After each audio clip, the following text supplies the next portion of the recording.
शेषनाग कौन थे? नाग या मनुष्य? पूर्ण विराम। बहुत प्राचीन काल में लोग हिमालय के आसपास ही रहते थे।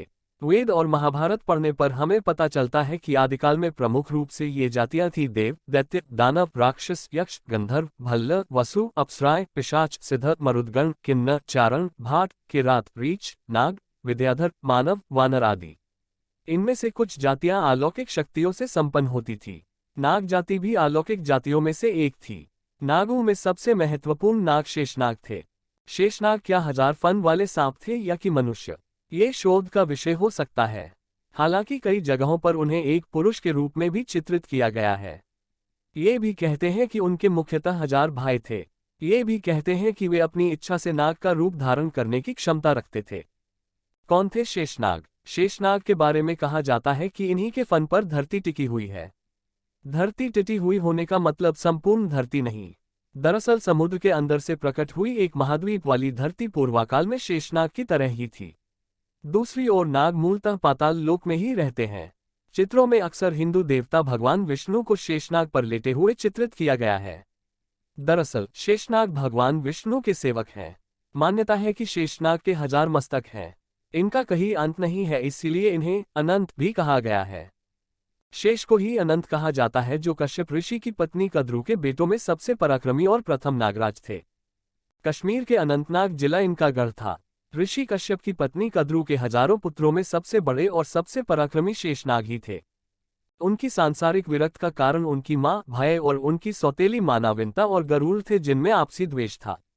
उन्होंने अपनी छली छली मां और भाइयों का साथ छोड़कर गंधमादन पर्वत पर तपस्या करने को ही श्रेष्ठ माना। ब्रह्मा ने प्रसन्न होकर उन्हें वरदान दिया और उन्हें पाताल लोक का राजा बांध दिया। इसके अलावा उन्होंने भगवान विष्णु का सेवक बनना ही अपना सबसे बड़ा पुण्य समझा। शेषनाग के पृथ्वी के नीचे जाते ही अर्थात जललोक में जाते ही उनके स्थान पर उनके छोटे भाई वासुकी का राज्य तिलक कर दिया गया। विस्तार से पढ़ें। नाग जाति के लोगों को वैसे पाताल का वासी माना जाता है। धरती पर ही 7 पातालों का वर्णन पुराणों में मिलता है। ये 7 पाताल है अतल, वितल, सुतल, तलातल, महातल, रसातल और पाताल।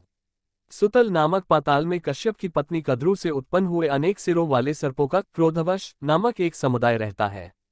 उनमें कहुक, तक्षक, कालिया और सुषेण आदि प्रधान नाग हैं। कद्रू जो प्रजापति दक्ष की कन्या है तथा कश्यप मुनि की पत्नी से संपूर्ण नाग जाति का जन्म हुआ है, इसीलिए उन्हें नाग माता के नाम से जाना जाता है। देवी मनसा जो भगवान शिव की बेटी हैं, उन्हें भी नाग माता कहा जाता है, जिनका विवाह जरत्कारु नाम के ऋषि के साथ हुआ था। एक समय राजा जन्मेजय द्वारा अपने पिता के नागदंश से मृत्यु हो जाने पर नागों को भस्म कर देने वाला नाग यज्ञ हुआ। परिणामस्वरूप सभी नाग यज्ञ में गिरकर भस्म होने लगे। तदनंतर देवी मनसा के पुत्र आस्तिक द्वारा ऐसा उपाय किया गया जिससे नाग यज्ञ बंद हुआ और सभी नागों की रक्षा हुई। तभी से देवी मनसा भी नाग माता के नाम से विख्यात है। नाग प्रजाति के मुख्य 12 नाग हैं, जिनके नाम इस प्रकार है: 1 अनंत, 2 कुलिक, 3 वासुकी, 4 शंकुफ्ला, 5 पद्म, 6 महापद्म, 7 तक्षक, 8 करकोटक, 9 शंखचूड़, 10 घातक, 11 विषधान, 12 शेष नाग। अनंत, शेष, वासुकी, तक्षक, कारकोटक और पिंगला उक्त 5 नागों के कुल के लोगों का ही भारत में वर्चस्व था। इन्हीं से नागवंश चला। महाभारत काल में पूरे भारत वर्ष में नागा जातियों के समूह फैले हुए थे। विशेष तौर पर कैलाश पर्वत से सटे हुए इलाकों से असम, मणिपुर, नागालैंड तक इनका प्रभुत्व था। ये लोग सर्प पूजक होने के कारण नागवंशी कहलाए। कुछ विद्वान मानते हैं कि शक या नाग जाति हिमालय के उस पार की थी। अब तक तिब्बती भी अपनी भाषा को नागा भाषा कहते हैं। एक सिद्धांत अनुसार ये मूलतः कश्मीर के थे। कश्मीर का अनंतनाग इलाका इनका गढ़ माना जाता था। कांगड़ा, कुल्लू व कश्मीर सहित अन्य पहाड़ी इलाकों में नाग ब्राह्मणों की एक जाति आज भी मौजूद है।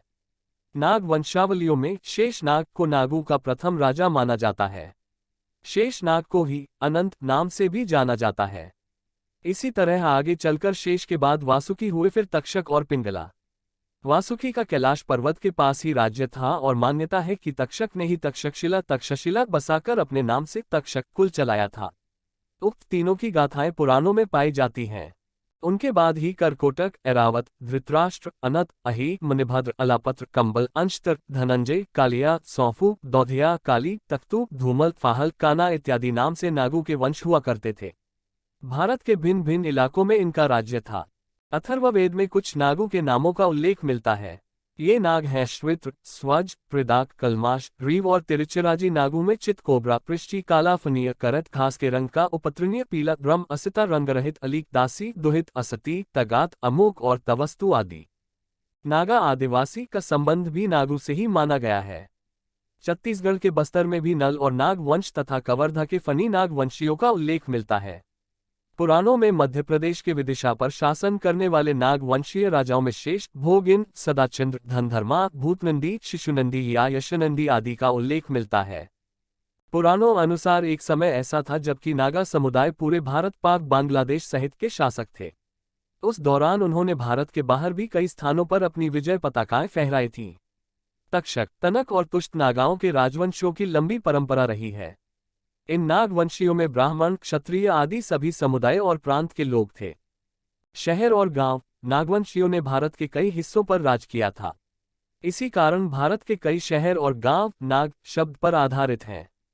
मान्यता है कि महाराष्ट्र का नागपुर शहर सर्वप्रथम नागवंशियों ने ही बसाया था। वहां की नदी का नाम नाग नदी भी नागवंशियों के कारण ही पड़ा। नागपुर के पास ही प्राचीन नागरधन नामक एक महत्वपूर्ण प्रागैतिहासिक नगर है। महार जाति के आधार पर ही महाराष्ट्र से महाराष्ट्र हो गया। महार जाति भी नागवंशियों की ही एक जाति थी। इसके अलावा हिंदी भाषी राज्यों में नागदा नामक कई शहर और गांव मिल जाएंगे।